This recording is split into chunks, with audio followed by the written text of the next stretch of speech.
마을회관. 승민은 사람들 앞에서 정순을 공개적으로 망신 줍니다. 어머님, 요즘 치매 증세 있는 거 아닙니까? 땅 관리도 못 하시면서. 사람들이 수군거립니다. 정순이 정말 치매인가 봐. 정순의 얼굴이 창백해집니다. 그날 밤, 술에 취한 승민이 소리칩니다. 그럼 팔자 탓이나 하시지. 이 늙은이. 그리고 짝! 승민의 손이 정순의 뺨을 세차게 후려칩니다. 정순은 휘청거리며 넘어집니다. 시간이 멈춘 듯 집안이 얼어붙습니다. 할머니! 방문이 열리고 예준이 울며 뛰어나옵니다. 모든 걸 목격한 아이가 오열합니다. 오늘 사연 시작하기 전에 구독과 좋아요와 알림 설정 꼭 눌러주세요. 모두 무료입니다. 경북 경주의 오래된 한옥마당에는 이른 아침부터 고즈넉한 기운이 감돌고 있었습니다. 74세 이정수는 새벽같이 일어나 마당을 쓸고 장독대 앞에 앉아 된장 뚜껑을 하나씩 열었습니다. 구수한 냄새가 코끝을 스치자 정수는 나무 주걱으로 된장을 천천히 가르기 시작했습니다. 이 된장은 작년 봄에 담근 것이었습니다. 잘 익었는지 확인하려 한 숟가락 떠서 맛을 보니 입안 가득 깊은 맛이 퍼졌습니다. 올해도 잘 익었네. 윤희한테 좀 갖다 줘야겠구나. 정수는 혼잣말을 중얼거리며 뚜껑을 다시 덮었습니다. 햇살이 마당 한가운데로 스며들기 시작했습니다. 정수는 허리를 펴고 하늘을 올려다봤습니다. 구름 한 점 없이 맑은 가을 하늘이었습니다. 이런 날이면 남편 생각이 더 많이 났습니다. 10년 전 남편은 갑작스러운 심장마비로 세상을 떠났습니다. 그날도 이렇게 맑은 날이었습니다. 아침에 일어나 마당에서 차 한 잔 마시던 남편이 갑자기 가슴을 움켜쥐고 쓰러졌을 때 정수는 세상이 무너지는 줄만 알았습니다. 여보, 여보. 아무리 불러도 남편은 눈을 뜨지 않았습니다. 구급차가 도착했을 때는 이미 늦었습니다. 장례를 치르고 난 뒤 정수는 한동안 넋을 놓고 살았습니다.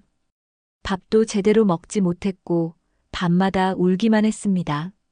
딸 윤희가 달려와 걱정했지만 정수는 괜찮다고만 했습니다. 혼자 남겨진 시간이 길어질수록 정수는 서서히 혼자 사는 법을 배워갔습니다. 처음엔 적막함이 견디기 힘들었지만 이젠 이 고요함이 오히려 편안하게 느껴졌습니다. 정수는 마당 한켠에 있는 텃밭으로 향했습니다. 상추, 깻잎, 고추, 가지가 심어진 작은 밭에 물을 주며 정수는 새삼 세월이 참 빠르다는 생각을 했습니다. 남편과 함께 가꾸던 이 텃밭을 이제는 혼자 돌보고 있습니다. 손이 많이 가지만 정순에게는 이 시간이 소중했습니다. 흙을 만지고 식물을 돌보는 일은 마음을 편안하게 해줬습니다. 정순에게는 자녀가 딱 한 명 있었습니다. 외동딸 윤희였습니다. 젊었을 적 몸이 약했던 정수는 윤희를 낳고 나서 더 이상 아이를 가질 수 없었습니다. 의사는 건강 때문에 출산을 권하지 않는다고 했고 정수는 그 말을 따를 수밖에 없었습니다. 시어머니는 아들을 못 낳았다고 은근히 눈치를 줬고 동네 사람들도 아들 하나는 있어야 되는데 하며 안타까워했습니다. 하지만 정수는 윤희만으로도 충분히 행복했습니다. 딸아이는 착하고 순했고 공부도 잘했습니다. 정수는 윤희를 아들 부럽지 않게 키웠습니다. 윤희가 28이 되던 해 결혼 이야기가 나왔습니다. 정수는 사위 박승민을 처음 봤을 때를 기억했습니다. 키가 크고 단정한 인상의 승민은 공손하게 인사를 했습니다. 회사원이라고 했습니다. 안정적인 직장에 다니고 예의도 바르고 겉으로 보기엔 흠잡을 데 없었습니다. 정수는 속으로 안도했습니다. 딸이 좋은 사람을 만난 것 같았으니까요. 정수는 아들이 없었기에 사위를 아들처럼 대하고 싶었습니다. 명절 때마다 승민이 찾아오면 정성껏 음식을 차려주고 용돈도 챙겨줬습니다. 승민은 언제나 어머님 감사합니다 라며 공손하게 말했습니다. 허리를 깊이 숙이고 두 손을 모아 인사하는 모습은 언뜻 보기에 효자 같았습니다. 그런데 언젠가부터 정수는 묘한 느낌을 받기 시작했습니다. 승민의 말투는 여전히 공손했지만 눈빛은 어딘가 차가웠습니다. 정순을 바라볼 때 승민의 눈에서는 따뜻함이 느껴지지 않았습니다. 마치 형식적으로 예를 갖추는 것 같았습니다. 웃을 때도 입가만 살짝 올라갈 뿐 눈은 웃지 않았습니다. 정수는 속으로 불안감을 느꼈습니다. 저 사위놈 겉으론 공손한 척해도 눈빛이 참 차갑구나. 내 딸이 과연 괜찮을까? 하지만 마을 어르신들은 승민을 칭찬하기 바빴습니다. 명절 때 정순의 집에 들른 동네 할머니들은 입을 모아 말했습니다. 아이고, 정순이 참 복 많네. 사위가 저렇게 반듯하면 얼마나 좋아. 요즘 같은 세상에 저런 사위 드물어. 우리 손자놈들은 명절에 오지도 않던데. 얼굴도 잘생기고 예의도 바르고. 정말 부러워. 정수는 그럴 때마다 애매하게 웃으며 대답을 얼버무렸습니다. 마음 한구석에선 무언가 찝찝했지만 구체적으로 뭐라 말할 수도 없었습니다. 단지 느낌일 뿐이었으니까요. 정수는 자신의 감이 틀렸기를 바랐습니다. 윤희는 결혼한 뒤 외동아들 예준을 낳았습니다. 올해 10살이 된 예준은 정순에게 유일한 손자였습니다.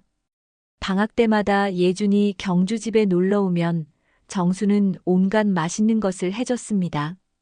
된장찌개도 끓여주고 텃밭에서 딴 깻잎으로 쌈을 싸주고 마당에서 함께 놀아주기도 했습니다. 예준이 할머니 여기 오면 너무 좋아요 라고 말할 때면 정수는 세상을 다 가진 기분이었습니다. 하지만 최근 들어 윤희가 찾아오는 횟수가 부쩍 줄었습니다. 전화를 해도 목소리에 기운이 없었습니다. 엄마, 괜찮아. 그냥 좀 피곤해서 그래. 윤희는 그렇게 말했지만 정수는 딸의 목소리에서 무언가 숨기는 기색을 느꼈습니다. 어머니의 감이란 게 있는 법이었습니다. 정수는 밤마다 딸 생각을 하며 잠 못 이루는 날이 많아졌습니다. 혹시 부부 사이에 무슨 문제라도 있는 건 아닐까? 혹시 승민이 딸에게 잘해주지 않는 건 아닐까? 온갖 걱정이 머릿속을 맴돌았습니다.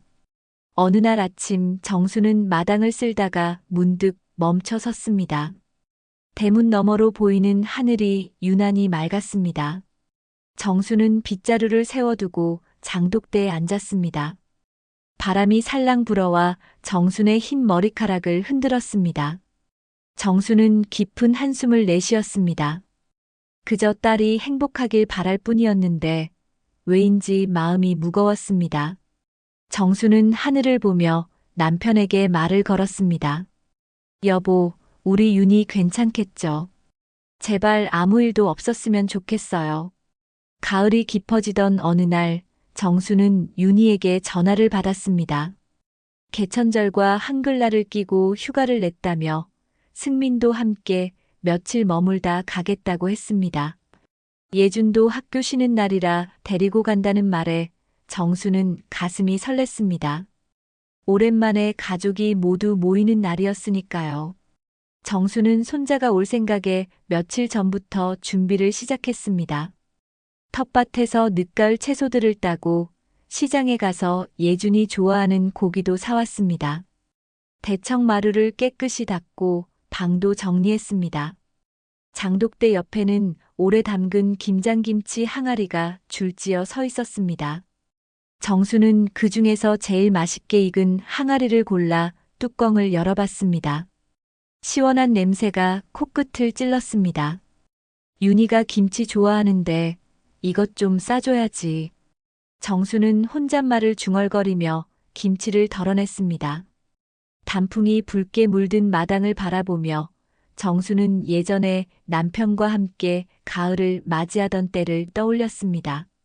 남편은 가을이면 마당에 낙엽을 쓸면서 올해도 잘 보냈소 하고 말하곤 했습니다. 정수는 그 목소리가 그리웠습니다. 연휴 첫날 윤희 가족이 도착했습니다. 예준이 먼저 뛰어들어왔습니다. 할머니, 어머, 우리 예준이. 그새 또 컸네. 학교는 잘 다니고 있니? 네, 할머니. 이번에 수학시험 100점 맞았어요. 정수는 손자를 꼭 껴안았습니다. 윤희는 짐을 들고 들어오며 미소를 지었지만 그 미소가 어딘가 어색해 보였습니다. 눈가에 피곤함이 가득했습니다. 승민은 뒤따라 들어와 공손하게 인사했습니다. 어머님, 안녕하세요. 건강하셨어요? 그래, 왔구나. 쌀쌀하지? 들어와서 따뜻한 차나 마셔라. 정수는 담담하게 대답했습니다. 승민의 눈빛을 보는 순간 또다시 그 불편한 느낌이 밀려왔습니다. 하지만 손자가 왔는데 기분 좋게 보내고 싶었습니다. 정수는 애써 미소를 지으며 안으로 안내했습니다. 자, 다들 앉아라. 유자차 끓여놨어. 정수는 따뜻한 유자차를 내왔습니다. 예주는 차를 마시며 할머니 집 구경을 하고 싶다며 들떠 있었습니다. 윤희는 아들을 바라보며 조용히 웃었습니다. 정수는 딸을 바라봤습니다. 윤희의 얼굴이 예전보다 수척해 보였습니다. 뭔가 물어보고 싶었지만 승민 앞에서는 차마 말을 꺼내기가 어려웠습니다. 첫날은 평화롭게 지나갔습니다. 예주는 마당에 떨어진 낙엽을 주우며 신나게 놀았고 정수는 손자와 함께 텃밭에 가서 무와 배추를 구경시켜줬습니다. 저녁에는 정순이 직접 담근 된장으로 찌개를 끓여주고 텃밭에서 딴 깻잎으로 쌈을 싸줬습니다. 예주는 할머니 집밥이 제일 맛있다며 연신 밥을 비웠습니다. 그 모습을 보는 정순의 마음은 따뜻했습니다. 이튿날 저녁이었습니다. 저녁을 먹고 대청마루에 앉아 차를 마셨습니다. 예주는 낮에 동네 뒷산을 오르느라 피곤했는지 밥을 먹고 금방 잠들어 버렸습니다. 정순과 윤희, 승민만 마루에 남았습니다. 가을밤 공기는 선선했고 귀뚜라미 소리만 들렸습니다. 승민이 술을 마시고 싶다고 해서 정수는 남편이 마시던 막걸리를 꺼내왔습니다. 승민은 술잔을 기울이며 말수가 많아졌습니다. 처음엔 회사 이야기를 했습니다. 요즘 경기가 안 좋아서 월급도 제대로 안 오르고 물가는 계속 오르고 집값은 천정부지로 뛰어서 고민이 많다는 이야기였습니다. 정수는 그저 듣고만 있었습니다. 윤희는 옆에 앉아 아무 말도 하지 않았습니다. 술이 몇 잔 더 돌았습니다. 승민의 얼굴이 붉어졌습니다. 분위기가 조금씩 이상해지기 시작했습니다. 승민은 술잔을 내려놓고 정순을 똑바로 바라봤습니다. 그 눈빛은 처음 봤을 때처럼 차가웠습니다. 어머니. 응? 어머니, 땅 문서 정리는 언제 하실 겁니까? 정수는 차 잔을 든 채 굳어버렸습니다. 무슨 소리인지 순간 이해가 안 갔습니다. 승민은 계속 말을 이어갔습니다. 윤희도 이제 애 키우려면 돈이 필요합니다. 예준이 학원비도 만만치 않고 집도 좀 넓은 데로 옮기고 싶은데 자금이 부족합니다. 어머니께서 땅을 정리해 주시면 큰 도움이 될 텐데요. 정수는 승민을 가만히 바라봤습니다. 믿을 수가 없었습니다. 휴가차 놀러 온 자리에서 식구들이 모인 자리에서 재산 이야기를 꺼내다니. 정순의 가슴 속에서 뜨거운 무언가가 치밀어 올랐습니다. 목구멍까지 화가 치밀어 올랐지만 정순은 꾹 참았습니다. 그 땅은 너희들 거 아니다. 정순의 목소리는 차가웠습니다. 승민은 표정이 굳었습니다. 나는 아직 살아있다. 정순은 또박또박 말했습니다. 그 땅은 정순과 남편이 평생을 일해서 지켜낸 땅이었습니다. 젊었을 적 가난했던 시절 남편과 함께 손에 땀을 쥐고 조금씩 모아서 산 땅이었습니다. 그 땅에는 수십 년의 세월과 땀이 배어 있었습니다. 그런데 이제 와서 문서 정리를 하라니. 정수는 기가 막혔습니다. 승민은 잠시 말이 없다가 다시 입을 열었습니다. 어머니, 그게 무슨 말씀이십니까? 저는 윤희와 예준을 위해서 말씀드리는 겁니다. 어머니 혼자 사시는데 그 넓은 땅을 어떻게 다 관리하십니까? 나이도 있으신데 혹시라도 무슨 일이 생기면 어쩌시려고요? 차라리 정리를 하시는 게 모두를 위해. 됐다. 정수는 손을 내저었습니다. 더 이상 듣고 싶지 않았습니다. 승민의 얼굴에 불만이 가득했습니다. 입술을 삐죽거리며 술잔을 들이켰습니다. 그때 윤희가 조심스럽게 말했습니다. 엄마. 정수는 딸을 바라봤습니다. 윤희의 눈가가 붉어지고 있었습니다. 목소리가 떨렸습니다. 엄마, 왜 이렇게 완고하세요? 윤희는 눈물을 글썽이며 말을 이었습니다. 우리도 힘들어요. 그 말을 듣는 순간 정순의 가슴이 무너져 내렸습니다. 딸이 눈물을 보이다니. 정수는 윤희를 그렇게 키우지 않았습니다. 돈 때문에 엄마한테 눈물을 보이는 딸로 키우지 않았습니다. 당당하게, 떳떳하게 살라고 가르쳤습니다. 그런데 지금 윤희는 엄마 앞에서 재산을 달라며 눈물을 흘리고 있었습니다. 정순의 손이 떨렸습니다. 윤희야. 정수는 딸을 불렀지만 윤희는 고개를 숙였습니다. 승민은 팔짱을 끼고 앉아 있었습니다. 표정에는 불만이 가득했습니다. 분위기가 싸늘하게 식었습니다. 방 안에서 예준이 뒤척이는 소리가 들렸습니다. 아이가 깰까봐 세 사람은 조용해졌습니다. 정수는 자리에서 일어섰습니다. 더 이상 이 자리에 앉아 있을 수가 없었습니다. 정수는 마당으로 나갔습니다. 가을밤 공기는 차가웠습니다. 귀뚜라미 소리만 요란하게 울려 퍼졌습니다. 정수는 장독대에 기대어 섰습니다. 눈물이 핑 돌았지만 참았습니다. 울고 싶지 않았습니다. 안에서는 여전히 조용했습니다. 아무도 정순을 따라 나오지 않았습니다. 정수는 하늘을 올려다봤습니다. 달이 밝게 떠 있었습니다. 단풍나무 사이로 달빛이 스며들었습니다. 정수는 속으로 생각했습니다. 여보, 당신이 계셨으면 이런 일은 없었을 텐데. 정수는 깊은 한숨을 내쉬었습니다. 이 집은 정순과 남편이 평생 일해서 마련한 집이었습니다. 이 땅은 남편이 농사를 지으며 흘린 땀으로 지켜낸 땅이었습니다. 정순에게 이 땅은 단순한 재산이 아니었습니다. 남편과의 추억이 담긴 곳이었고 정순의 삶 그 자체였습니다. 그런데 사위는 그걸 돈으로만 봤습니다. 정수는 가슴이 먹먹했습니다. 안에서 윤희가 방문을 조심스럽게 닫는 소리가 들렸습니다. 정수는 마당 한가운데 서서 멍하니 달을 바라봤습니다. 연휴가 이렇게 쓸쓸할 수가 없었습니다. 그날 밤 정수는 잠을 이루지 못했습니다. 마루에서 있었던 일이 계속 머릿속을 맴돌았습니다. 승민의 차가운 눈빛, 윤희의 눈물. 정수는 이불을 뒤집어 쓰고 누웠지만 눈이 말똥말똥했습니다. 밤은 깊어만 갔고 귀뚜라미 소리만 정막을 깼습니다. 동이 트기 시작했습니다. 정수는 일찍 일어나 마당을 쓸었습니다. 밤새 떨어진 낙엽들이 마당 가득 쌓여 있었습니다. 정수는 빗자루질을 하며 생각을 정리하려 했습니다. 오늘은 윤희와 제대로 이야기를 나눠야겠다고 마음먹었습니다. 딸과 단둘이 조용히 앉아서 진솔한 대화가 필요했습니다. 아침 식사를 준비하면서도 정순의 마음은 무거웠습니다. 된장찌개를 끓이고 김치를 꺼내고 밥을 푸는 동안에도 어젯밤 일이 자꾸만 떠올랐습니다.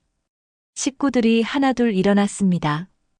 예준이 먼저 세수를 하러 나왔습니다. 할머니, 잘 주무셨어요? 그래, 우리 예준이. 배고프지? 밥 먹자. 예준은 환하게 웃으며 밥상 앞에 앉았습니다. 윤희와 승민도 나왔습니다. 아침 식탁은 조용했습니다. 어젯밤의 긴장감이 아직 가시지 않았습니다. 승민은 말없이 밥을 먹었고 윤희는 밥을 거의 먹지 못했습니다. 정수는 딸을 걱정스럽게 바라봤습니다. 식사가 끝나고 예주는 마당으로 나가 놀았습니다. 승민은 방에 들어가 쉬겠다며 들어갔습니다. 정순과 윤희만 부엌에 남았습니다. 정수는 설거지를 하고 윤희는 옆에서 그릇을 닦았습니다. 한동안 두 사람은 말없이 설거지만 했습니다. 수도꼭지에서 물 흐르는 소리만 들렸습니다. 설거지가 거의 끝날 무렵 윤희가 먼저 입을 열었습니다. 엄마. 목소리가 떨리고 있었습니다. 정수는 손을 멈추고 딸을 바라봤습니다. 윤희의 눈가가 다시 붉어지고 있었습니다. 엄마, 어젯밤 일. 미안해요. 윤희야. 정순이 말하려는 순간 윤희가 정순의 손을 붙잡았습니다. 윤희의 손은 차갑고 떨리고 있었습니다. 엄마, 제발 승민 씨 좀 이해해 주세요. 윤희는 울먹이기 시작했습니다. 눈물이 뺨을 타고 흘러내렸습니다. 다 우리를 위해 그러는 거예요. 승민 씨도 정말 힘들어요. 회사에서 스트레스도 많고 집값은 계속 오르는데 우리는 좁은 아파트에서 살고 예준이 학원도 보내야 하고 윤희는 울면서 말을 이어갔습니다. 정수는 딸의 손을 꽉 잡았습니다. 딸이 이렇게 힘들어하는 모습을 보니 가슴이 아팠습니다. 하지만 정수는 흔들리지 않으려 했습니다. 윤희야. 정순의 목소리는 단호했습니다. 내가 힘든 건 엄마도 안다. 내 남편이 스트레스 받는 것도 이해해. 하지만 말이다. 정수는 잠시 말을 멈췄습니다. 숨을 깊이 들이쉬고 다시 말을 이었습니다. 사위놈이 땅을 탐내는 건 절대 안 된다. 윤희는 고개를 들어 엄마를 바라봤습니다. 눈물로 범벅이 된 얼굴이었습니다. 엄마, 그게 무슨 말이에요? 승민 씨는 탐내는 게 아니에요. 그냥 우리가 살기 위해서. 윤희야. 정수는 딸의 어깨를 잡았습니다. 이 땅은 내 아빠랑 내가 평생을 일해서 지켜낸 거다. 젊었을 적엔 돈이 없어서 보리밥에 된장만 먹고 살았어. 그렇게 악착같이 모아서 조금씩 산 땅이야. 내 아빠가 얼마나 이 땅을 아꼈는지 너도 알잖니. 윤희는 고개를 떨구었습니다. 정수는 계속 말했습니다. 이 땅은 단순히 돈이 아니다. 내 아빠와 내 인생이 담긴 거야. 살아생전에 이걸 함부로 넘길 수는 없어. 나는 아직 살아있다. 내가 죽고 나면 다 너 거야. 그때까지는 기다려야 해. 윤희는 눈물을 닦으며 말했습니다. 엄마, 우리가 그때까지 기다릴 수 있을지 모르겠어요. 지금 당장 돈이 필요해요. 그럼 다른 방법을 찾아라. 정순의 목소리는 더욱 단호해졌습니다. 대출을 받든 내가 소비를 줄이든. 하지만 이 땅만은 안 된다. 윤희는 더 이상 말을 하지 못했습니다. 그저 울기만 했습니다. 정순도 가슴이 아팠지만 물러설 수 없었습니다. 이건 단순히 재산 문제가 아니었습니다. 남편과의 약속이었고 정순의 자존심이었습니다. 부엌 밖 복도 모퉁이에서 승민이 서 있었습니다. 방으로 들어간 척했지만 사실 부엌 근처에서 몰래 두 사람의 대화를 듣고 있었습니다. 승민의 얼굴은 굳어 있었습니다. 주먹을 불끈 쥐었습니다. 정순의 단호한 목소리가 복도까지 들렸습니다. 이 땅만은 안 된다. 그 말을 듣는 순간 승민은 이를 악물었습니다. 속으로 분노가 치밀어 올랐습니다. 이 늙은이, 내 앞길을 막겠다고? 승민은 속으로 중얼거렸습니다. 얼굴에는 차가운 기운이 돌았습니다. 눈빛이 날카로워졌습니다. 이번에 확실히 꺾어놔야 해. 승민은 조용히 복도를 빠져나와 마당으로 나갔습니다. 예준이 마당에서 낙엽을 주우며 놀고 있었습니다. 승민은 아들을 보며 억지로 미소를 지었습니다. 예준아, 재미있니? 응, 아빠. 낙엽이 진짜 많아. 승민은 아들을 바라보며 생각했습니다. 이 모든 게 가족을 위한 거라고. 더 넓은 집에서 살게 해주고, 더 좋은 학원을 보내주고, 더 나은 삶을 살게 해주려면 저 땅이 필요하다고. 승민은 자신을 합리화했습니다. 부엌에서는 여전히 윤희의 흐느끼는 소리가 들렸습니다. 정수는 딸을 안아줬습니다. 하지만 마음은 흔들리지 않았습니다. 정수는 딸의 등을 토닥이며 말했습니다. 윤희야, 엄마가 너한테 미안하다. 하지만 이것만은 양보할 수 없어. 이해해다오. 윤희는 엄마의 품에서 울기만 했습니다. 모녀는 한참 동안 그렇게 서 있었습니다. 부엌 창문 너머로 가을 햇살이 비쳤습니다. 단풍잎이 바람에 흔들렸습니다. 평화로운 풍경이었지만 집안의 분위기는 점점 더 무거워지고 있었습니다. 마당에서 승민은 예준과 놀아주는 척하면서도 머릿속으로는 계획을 세우고 있었습니다. 어떻게든 저 땅을 손에 넣어야 했습니다. 장모를 설득할 수 없다면 다른 방법을 찾아야 했습니다.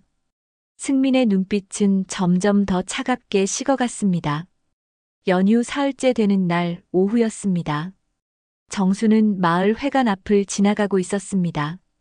동네 어르신들이 회관 마루에 모여 앉아 이야기를 나누고 있었습니다. 연휴라 평소보다 사람들이 많았습니다.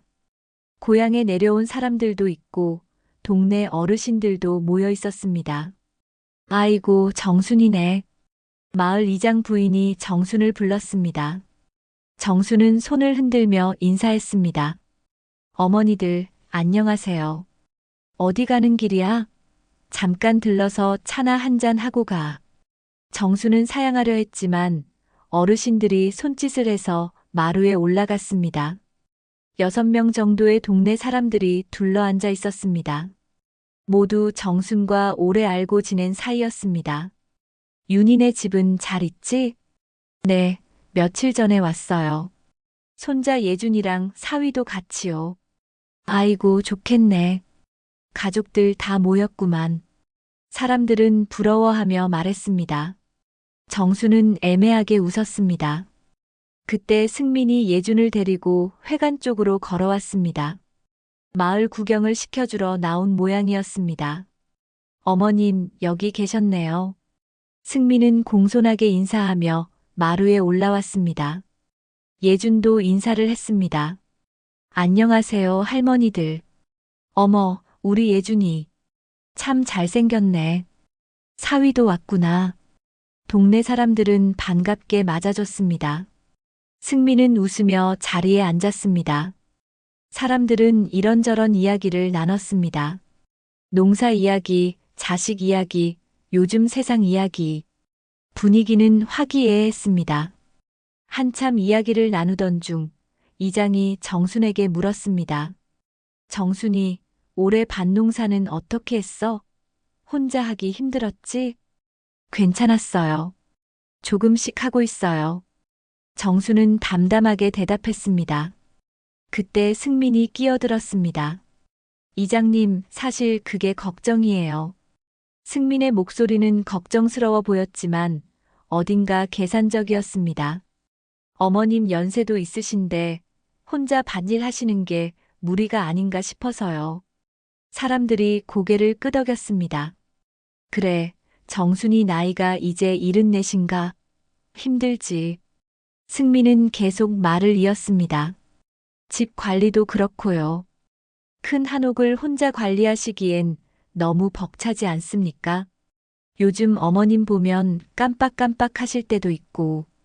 정수는 승민을 날카롭게 쳐다봤습니다. 무슨 소리를 하려는 건지 감이 왔습니다. 저희가 어머님께 시설이나 요양원도 알아봤는데 완강히 거부하시고. 뭐? 정수는 목소리를 높였습니다. 시설? 요양원? 그런 이야기를 한 적이 단 한 번도 없었습니다. 승민은 거짓말을 하고 있었습니다. 아니, 그런 이야기 한 적 없는데요. 정순이 항변했지만 승민은 안타까운 표정으로 말을 이었습니다. 어머님, 요즘 치매 증세 있는 거 아닙니까? 그 순간 회관이 조용해졌습니다. 사람들이 술렁이기 시작했습니다. 치매라는 단어에 모두가 민감하게 반응했습니다. 어머, 정순이가 치매가? 그래서 요즘 말이 이상했던 거야? 정수는 얼굴이 화끈거렸습니다. 분노와 수치심이 동시에 밀려왔습니다. 손이 떨렸습니다. 아니에요. 나는 멀쩡해요. 정수는 목소리를 높였지만 승민은 침착하게 말했습니다. 어머님, 진정하세요. 아무도 나쁘게 생각하지 않아요. 연세가 있으시니 그럴 수도 있는 거죠. 승민은 주변 사람들을 둘러보며 말했습니다. 땅 관리도 못하시면서 혼자 고집 피우시니까 저희도 걱정이에요. 정리를 하자고 해도 듣지를 않으시고. 이장이 끼어들었습니다. 아니, 정순이가 땅을 정리 안 한다고? 네, 저희가 아무리 말씀드려도 안 된다고만 하세요. 윤희도 걱정이 태산인데. 정수는 믿을 수가 없었습니다. 승민이 마을 사람들 앞에서 자신을 공개적으로 망신을 주고 있었습니다. 치매가 있다느니, 땅 관리를 못한다느니 모두 거짓말이었습니다. 정수는 분노로 온몸이 떨렸습니다. 사위, 그게 무슨 말이야.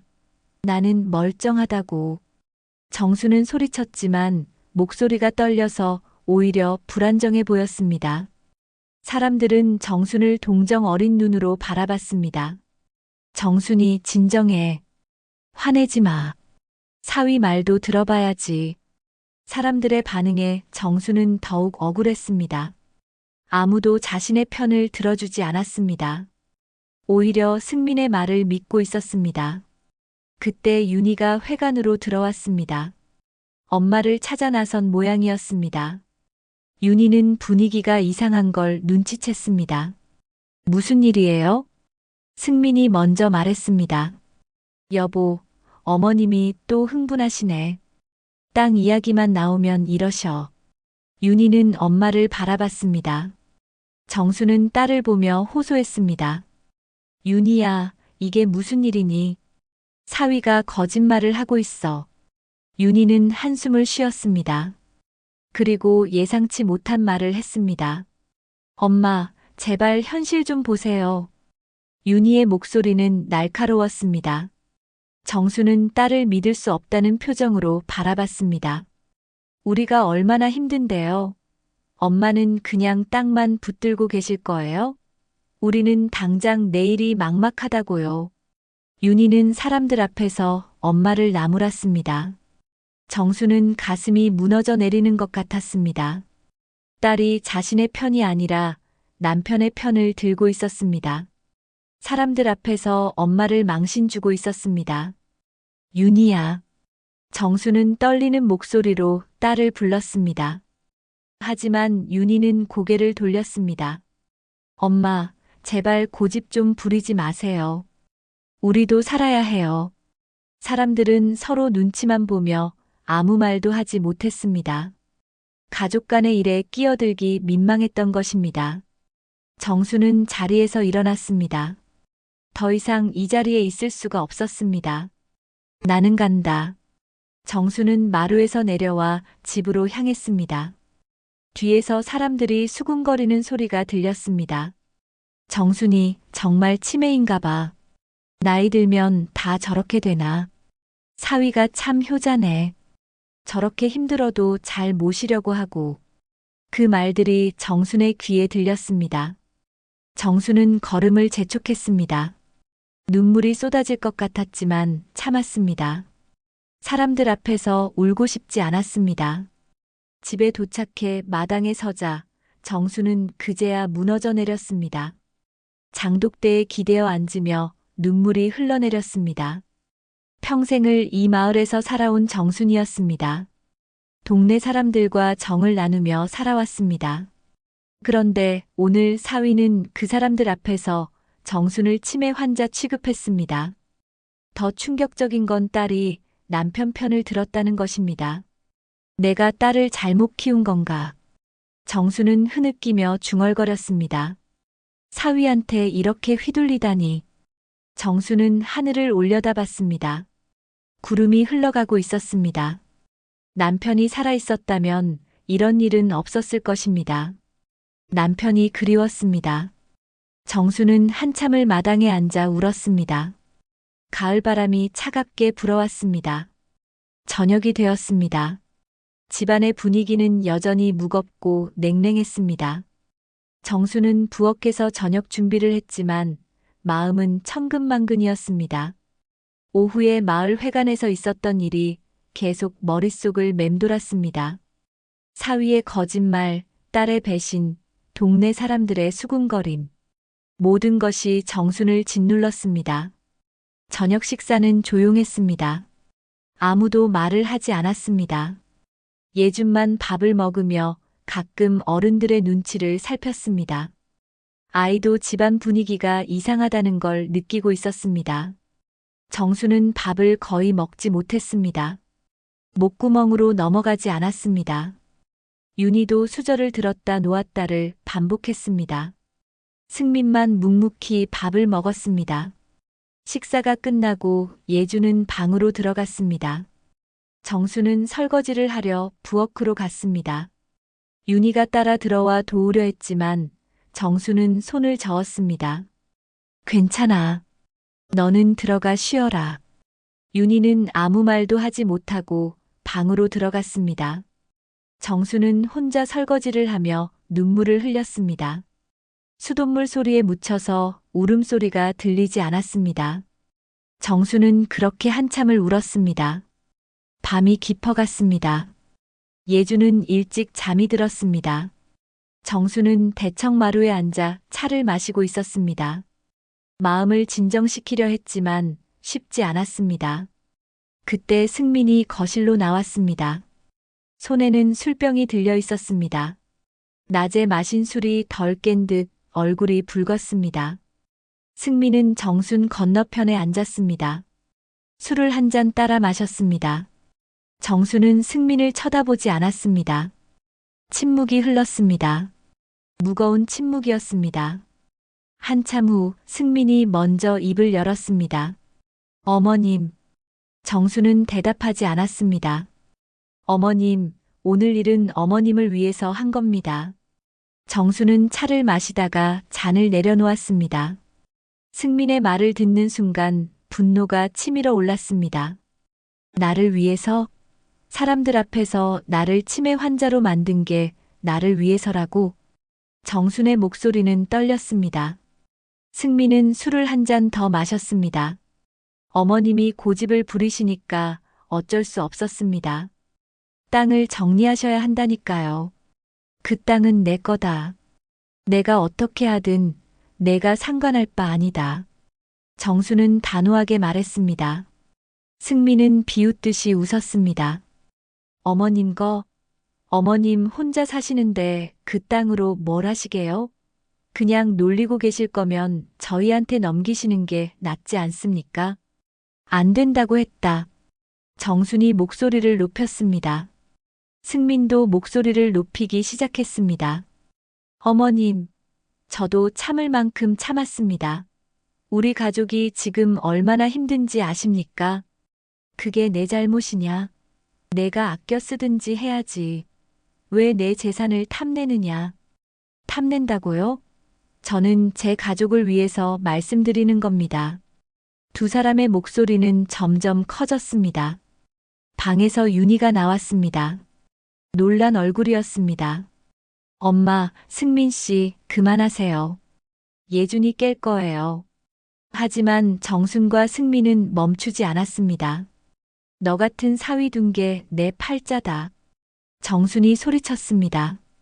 그 말을 들은 승민의 얼굴이 일그러졌습니다. 그럼 팔자 탓이나 하시지, 이 늙은이. 승민이 욕을 내뱉었습니다. 정수는 믿을 수 없다는 표정으로 승민을 바라봤습니다. 사위가 장모에게 늙은이라고 욕을 한 것입니다. 윤희가 울음을 터뜨렸습니다. 그만해요. 제발 그만하라고요. 윤희는 울면서 두 사람 사이에 뛰어들었습니다. 승민은 윤희를 보며 소리쳤습니다. 당신 때문에 내 아내가 이렇게 운다. 승민은 술 기운에 이성을 잃었습니다. 분노로 온몸이 떨렸습니다. 그리고 순간 승민의 손이 움직였습니다. 짝! 큰 소리와 함께 정순의 뺨이 세차게 돌아갔습니다. 승민이 정순의 뺨을 후려친 것입니다. 정순은 그 자리에서 휘청거렸습니다. 균형을 잃고 넘어지려는 순간 장독대에 손을 짚으며 간신히 몸을 지탱했습니다. 정순의 뺨은 빨갛게 부어올랐습니다. 시간이 멈춘 듯 했습니다. 집안이 얼어붙었습니다. 윤희는 입을 막고 경악했습니다. 승민도 자신이 무슨 짓을 한 건지 깨닫고 손을 내려다봤습니다. 정수는 뺨을 손으로 감싸며 승민을 바라봤습니다. 눈에서 눈물이 흘러내렸습니다. 그때 방문이 벌컥 열렸습니다. 예준이 뛰어나왔습니다. 아이는 모든 걸 봤습니다. 아빠가 할머니를 때리는 장면을. 예준은 할머니에게 달려가며 오열했습니다. 할머니. 예준은 정순을 꼭 껴안았습니다. 아이의 작은 몸이 떨렸습니다. 예준은 울면서 말했습니다. 할머니, 괜찮으세요? 아파요? 정수는 손자를 안아주며 눈물을 흘렸습니다. 예준은 돌아서서 아빠를 쳐다봤습니다. 아이의 눈에는 두려움과 실망이 가득했습니다. 아빠, 왜 할머니를 때렸어요? 예준의 목소리는 떨렸습니다. 승민은 아무 말도 하지 못했습니다. 윤희는 무너져 내리듯 바닥에 주저앉았습니다. 양손으로 얼굴을 감싸고 흐느꼈습니다. 정수는 예준을 안은 채 천천히 일어섰습니다. 온몸에 힘이 빠졌지만 정수는 곧게 섰습니다. 승민을 똑바로 쳐다봤습니다. 너는 이 집에서 나가라. 정순의 목소리는 차갑고 단호했습니다. 떨림은 없었습니다. 승민은 정순을 바라봤습니다. 술기운이 조금 깬 듯했습니다. 자신이 무슨 짓을 저질렀는지 조금씩 실감하는 표정이었습니다. 어머님, 나가라고 했다. 정순이 소리쳤습니다. 예준이 할머니의 품에서 더 세게 안겼습니다. 윤희는 일어나 남편에게 다가갔습니다. 승민 씨, 일단 방으로 들어가요. 윤희는 남편을 방으로 데려가려 했습니다. 승민은 비틀거리며 윤희를 따라 방으로 들어갔습니다. 문이 닫혔습니다. 거실에는 정순과 예준만 남았습니다. 정순은 손자를 안고 마루에 앉았습니다. 예준은 여전히 울고 있었습니다. 할머니, 많이 아프세요? 괜찮아, 우리 예준아. 할머니는 괜찮아. 정순은 손자의 머리를 쓰다듬었습니다. 하지만 정순의 마음은 괜찮지 않았습니다. 평생을 살면서 누군가에게 뺨을 맞은 적이 없었습니다. 그런데 오늘 사위에게 뺨을 맞았습니다. 정수는 뺨의 통증보다 마음의 통증이 더 컸습니다. 할머니. 예준이 정순의 얼굴을 올려다봤습니다. 할머니는 나쁜 사람 아니에요. 아빠가 잘못한 거예요. 그 말을 듣는 순간 정수는 또다시 눈물이 쏟아졌습니다. 손자만이 자신의 편이었습니다. 정수는 예준을 꼭 안았습니다. 밤은 깊어만 갔습니다. 가을밤의 달빛이 마루를 비쳤습니다. 정순과 예준은 한참을 그렇게 앉아 있었습니다. 방 안에서는 윤희와 승민의 낮은 목소리가 들렸습니다. 무슨 이야기를 하는지는 들리지 않았지만 분위기는 심각해 보였습니다. 정수는 뺨을 만져봤습니다. 여전히 화끈거렸습니다. 내일이면 멍이 들 것 같았습니다. 정수는 하늘을 올려다봤습니다. 여보, 이제 어떻게 해야 할까요? 정수는 속으로 남편에게 물었습니다. 대답은 없었습니다. 달만 밝게 떠 있을 뿐이었습니다. 그날 밤 이후 윤희 가족은 다음 날 아침 일찍 집을 떠났습니다. 연휴가 끝나간다는 핑계였지만 모두가 알고 있었습니다. 어젯밤 일 때문이라는 걸. 정수는 손자 예준이 떠나는 모습을 마당에서 지켜봤습니다. 예준은 할머니를 꼭 안으며 울었습니다. 할머니, 저 다음에 또 올게요. 할머니 아프지 마세요. 정수는 손자의 머리를 쓰다듬으며 애써 웃었습니다. 그래, 우리 예준아. 할머니는 괜찮아. 공부 열심히 하고. 윤희는 엄마를 제대로 쳐다보지 못했습니다. 고개를 숙인 채 짐을 차에 실었습니다. 승민도 정순을 마주보지 않았습니다. 어젯밤 일이 부끄러운지 아니면 여전히 화가 난 건지 알 수 없었습니다. 차가 출발했습니다. 정수는 대문 앞에서 차가 사라질 때까지 서 있었습니다. 집안은 텅 비었습니다. 정수는 혼자 남았습니다. 마당을 쓸고 설거지를 하고 빨래를 널었습니다.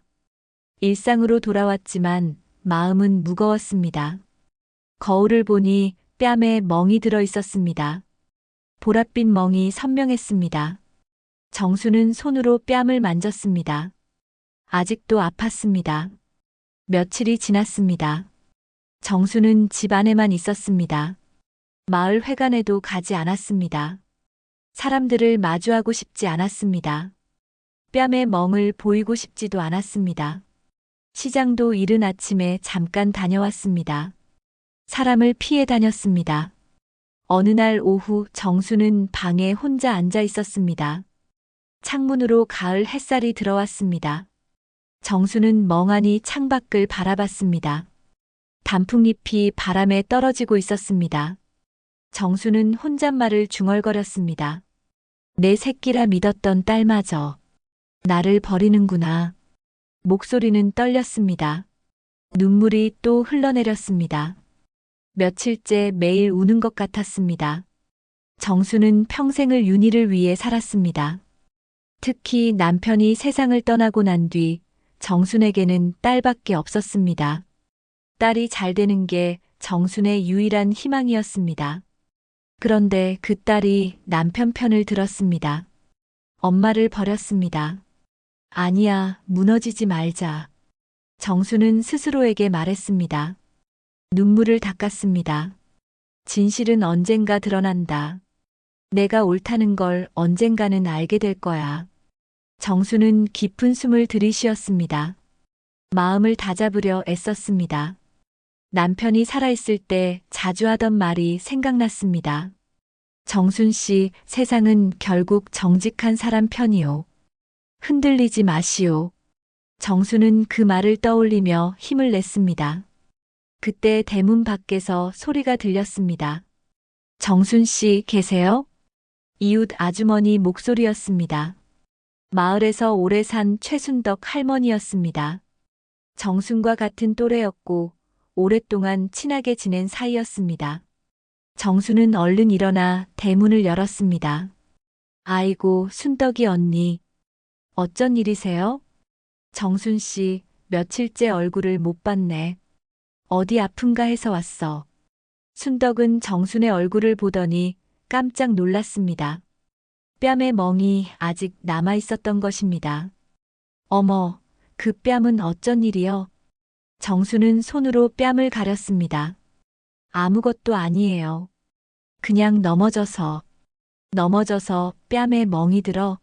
정순 씨, 나한테 거짓말하지 마. 무슨 일 있지? 순덕은 걱정스러운 얼굴로 물었습니다. 정수는 순덕을 안으로 안내했습니다. 마루에 앉아 차를 내왔습니다. 순덕은 차를 마시며 정순을 계속 바라봤습니다. 정순 씨, 사위한테 당한 거 아니요? 정순은 깜짝 놀라 순덕을 봤습니다. 어떻게 알았을까요? 순덕은 한숨을 쉬었습니다. 내가 마을 회관에서 다 들었어. 사위가 그날 정순 씨를 치매 환자 취급했다며. 동네 사람들이 다 수군거리더라고.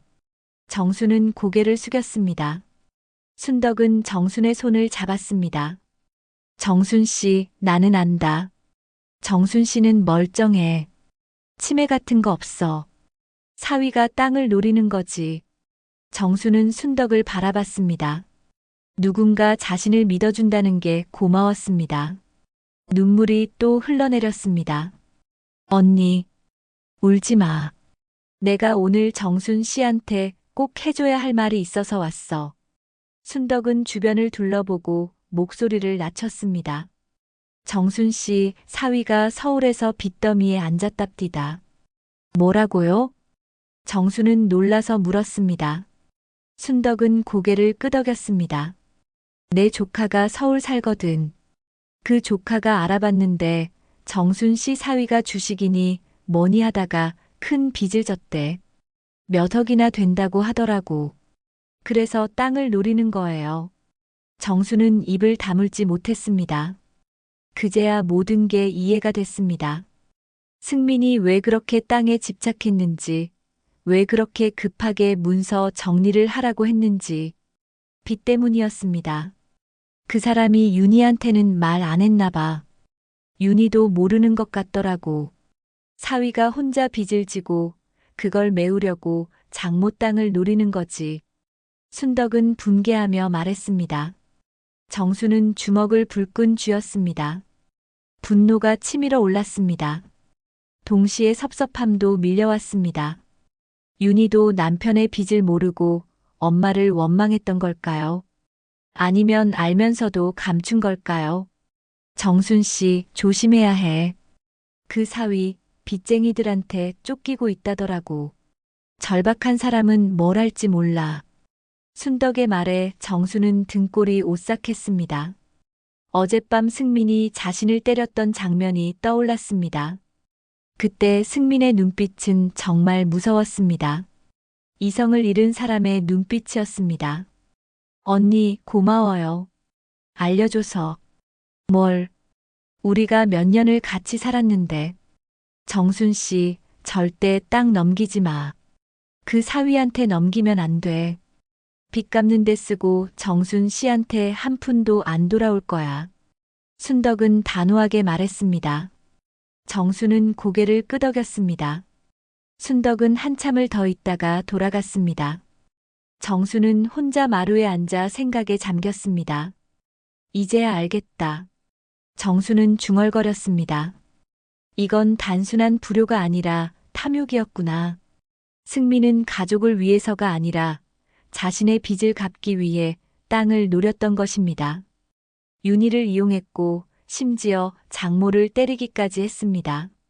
정수는 분노로 온몸이 떨렸습니다. 하지만 동시에 각오가 섰습니다. 끝까지 맞서리라. 정수는 단호하게 다짐했습니다. 이 땅은 절대 넘길 수 없었습니다. 남편과 함께 평생을 일궈낸 땅이었습니다. 사위의 탐욕 때문에 넘겨줄 수는 없었습니다. 정수는 일어나서 남편의 영정 사진 앞으로 갔습니다. 여보, 걱정 마세요. 내가 이 땅 지켜낼게요. 끝까지 싸울게요. 정수는 남편 사진에 대고 말했습니다. 남편이 웃고 있는 것 같았습니다. 정수는 마음을 굳게 먹었습니다. 해가 저물었습니다. 정수는 마당에 나가 장독대 앞에 섰습니다. 저녁 노을이 하늘을 붉게 물들이고 있었습니다. 정수는 하늘을 올려다봤습니다. 마음이 조금 편안해졌습니다. 이제 적이 누구인지 알았습니다. 무엇을 지켜야 하는지도 분명했습니다. 나는 흔들리지 않을 거야. 정수는 속으로 다짐했습니다. 바람이 불어와 정순의 흰 머리카락을 날렸습니다. 정수는 곧게 서서 노을을 바라봤습니다. 74의 나이에도 정순의 등은 꿋꿋했습니다. 밤이 되었습니다. 정수는 방에 누워 천장을 바라봤습니다. 내일부터 뭘 해야 할지 생각했습니다. 땅 문서를 더 안전한 곳에 보관해야 할 것 같았습니다. 혹시 모를 일에 대비해야 했습니다. 정수는 잠이 오지 않았지만 마음은 예전보다 단단했습니다. 나는 이길 거야. 정수는 마지막으로 중얼거리고 눈을 감았습니다. 며칠이 지났습니다.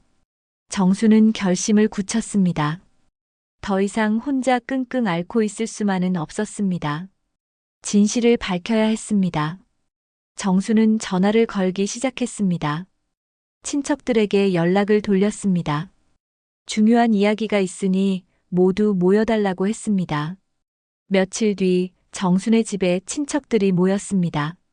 정순의 오빠, 남동생, 여동생, 사촌 오빠, 사촌 동생들, 그리고 윤희의 사촌 동생 윤정도 왔습니다. 윤정은 윤희보다 3살 어렸지만 어릴 적부터 윤희와 자매처럼 지낸 사이였습니다. 모두 대청마루에 둘러앉았습니다. 10명 정도 되었습니다. 윤희와 승민도 왔습니다. 정순이 급하게 내려오라고 했기 때문입니다. 윤희는 불안한 얼굴이었습니다. 승민은 불편한 표정으로 자리에 앉았습니다. 예주는 친가에 맡기고 서울에 두고 왔다고 했습니다. 정수는 모두가 자리에 앉아 일어섰습니다. 손에는 땅 문서가 들려 있었습니다. 사람들은 정순을 바라봤습니다. 정수는 깊은 숨을 들이쉬고 입을 열었습니다. 오늘 다들 바쁜데 와줘서 고맙습니다. 중요한 이야기가 있어서 모시게 됐어요. 정수는 손에 든 문서를 들어보였습니다. 이건 우리 집 땅 문서입니다. 이 땅은 내 남편과 내가 평생 흘린 땀의 결과입니다. 사람들은 조용히 들었습니다. 정수는 계속 말을 이었습니다. 젊었을 적 우리는 가난했어요. 보리밥에 된장만 먹고 살았죠. 남편은 새벽부터 밤까지 일했고 나도 품팔이를 다녔어요. 그렇게 모은 돈으로 조금씩 이 땅을 샀습니다. 정순의 목소리는 떨렸지만 단단했습니다. 이 땅은 단순한 재산이 아닙니다. 우리 부부의 인생이 담긴 곳이에요. 남편은 세상을 떠나기 전에 나한테 말했어요. 이 땅만은 함부로 넘기지 말라고. 정수는 승민을 똑바로 쳐다봤습니다. 그런데 요즘 누군가 이 땅을 탐내고 있습니다. 나를 치매 환자 취급하고 사람들 앞에서 나를 망신주고 심지어 정수는 뺨을 가리켰습니다. 멍은 아직 희미하게 남아 있었습니다. 나를 때리기까지 했어요. 사람들이 술렁이기 시작했습니다. 정순의 오빠가 놀라서 물었습니다. 정순아, 누가 너를 때렸어? 정수는 승민을 가리켰습니다. 사람들이 모두 승민을 봤습니다. 승민은 얼굴이 굳었습니다. 이게 무슨 소리야? 나는. 승민이 항변하려 했지만 정순이 손을 들어 막았습니다. 탐욕으로 접근하는 자에겐 절대 이 땅을 넘기지 않겠습니다. 내가 살아있는 한 이 땅은 내 것입니다. 정순의 목소리는 단호했습니다. 승민이 벌떡 일어났습니다. 얼굴이 붉어졌습니다. 어머님, 그게 무슨 말씀이십니까? 저는 가족을 위해서. 가족을 위해서? 정순이 냉정하게 물었습니다. 정말 가족을 위해서였나요? 승민은 말문이 막혔습니다.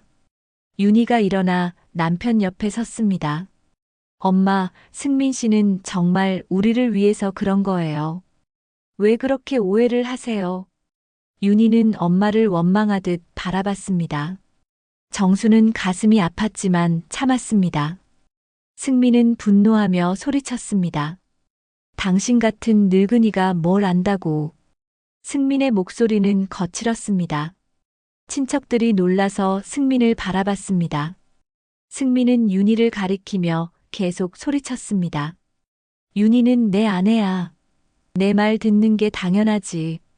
그 순간 마루 끝에 앉아있던 윤정이 일어섰습니다. 윤정은 침착한 목소리로 말했습니다. 형부. 승민이 윤정을 봤습니다. 윤정은 승민을 똑바로 쳐다보며 말했습니다. 형부, 서울에서 진 빚이 수억이라면서요. 순간 마루가 조용해졌습니다. 모두가 윤정을 바라봤습니다. 승민의 얼굴이 하얗게 질렸습니다. 윤희도 놀라서 남편을 쳐다봤습니다. 무슨 소리예요? 윤희가 떨리는 목소리로 물었습니다. 윤정은 가방에서 서류를 꺼냈습니다. 다 밝혀졌어요. 제가 알아봤습니다. 형부가 주식 투자로 큰 빚을 졌어요. 5억이 넘습니다. 사람들이 경악했습니다. 윤희는 남편을 믿을 수 없다는 표정으로 바라봤습니다. 승민 씨, 이게 사실이에요? 윤희의 목소리가 떨렸습니다. 승민은 아무 말도 하지 못했습니다. 입술만 파르르 떨렸습니다. 윤정은 계속 말했습니다. 형부는 언니한테도 이 사실을 숨겼어요. 언니까지 속일 셈이었습니까? 윤정의 목소리는 차갑고 날카로웠습니다. 승민은 고개를 떨구었습니다. 아무 변명도 할 수 없었습니다. 윤희가 남편의 팔을 잡았습니다. 승민 씨, 대답해요. 사실이에요, 아니에요? 윤희는 울먹이며 물었습니다. 승민은 한참을 침묵하다가 고개를 끄덕였습니다. 그 순간 윤희는 주저앉았습니다. 믿을 수가 없었습니다. 남편이 자신을 속였던 것입니다. 정순의 오빠가 분노하며 말했습니다. 이런 파렴치한 놈이 빚을 갚으려고 장모 땅을 노린 거구만. 다른 친척들도 승민을 비난하기 시작했습니다. 승민은 아무 말도 하지 못하고 서 있었습니다. 얼굴은 창백했고 온몸이 떨렸습니다. 정수는 승민을 바라보며 말했습니다. 이제 알겠습니까? 내가 왜 땅을 넘길 수 없었는지. 정순의 목소리는 슬펐습니다. 승민은 고개를 들지 못했습니다. 윤희는 바닥에 주저앉아 울고 있었습니다. 자신도 모르게 엄마를 원망했고 남편 편을 들었던 자신이 부끄러웠습니다. 엄마, 미안해요. 윤희는 울면서 말했습니다. 정수는 딸을 내려다봤습니다. 가슴이 아팠지만 정수는 단단히 서 있었습니다. 친척들은 승민을 질책했습니다. 승민은 그저 고개를 숙인 채 서 있을 뿐이었습니다. 윤정이 정순에게 다가와 손을 잡았습니다. 이모, 잘하셨어요. 이 땅 절대 넘기면 안 돼요. 정수는 윤정의 손을 꽉 잡았습니다. 고마웠습니다. 누군가 자신의 편에 서주는 게. 정수는 마루에 선 채 모두를 둘러봤습니다. 진실이 밝혀졌습니다. 이제 모두가 알았습니다. 누가 옳고 누가 그른지. 친척들이 모두 돌아간 뒤 마루에는 정순과 윤희 그리고 승민만 남았습니다. 승민은 구석에 멍하니 앉아 있었습니다. 얼굴은 창백했고 눈빛은 허공을 떠돌았습니다. 모든 것이 끝났습니다. 빚도 들통났고 사람들 앞에서 망신도 당했습니다. 윤희는 엄마 앞으로 다가왔습니다. 무릎을 꿇고 엉엉 울기 시작했습니다. 정수는 딸을 내려다봤습니다. 윤희는 고개를 들어 엄마를 바라봤습니다. 눈물로 범벅이 된 얼굴이었습니다. 엄마, 미안해요. 윤희의 목소리는 떨렸습니다. 승민 씨 말만 믿고 엄마를 원망했어요. 엄마가 완고하다고 생각했어요. 엄마가 우리를 사랑하지 않는다고 생각했어요. 정말 미안해요. 윤희는 바닥에 이마를 대고 울었습니다. 정수는 고개를 돌렸습니다. 눈물이 흘러내렸습니다. 딸이 이렇게 무릎 꿇고 우는 모습을 보니 가슴이 찢어지는 것 같았습니다. 정수는 눈물을 훔쳤습니다. 내 자식이 나를 버려도. 정순의 목소리는 떨렸습니다. 나는 결국 너를 버리지 못한다. 정수는 딸의 어깨를 잡았습니다. 윤희를 일으켜 세웠습니다. 두 사람은 서로를 꼭 안았습니다. 한참을 그렇게 울었습니다. 모녀의 눈물은 멈추지 않았습니다. 그날 이후 모든 것이 빠르게 진행되었습니다.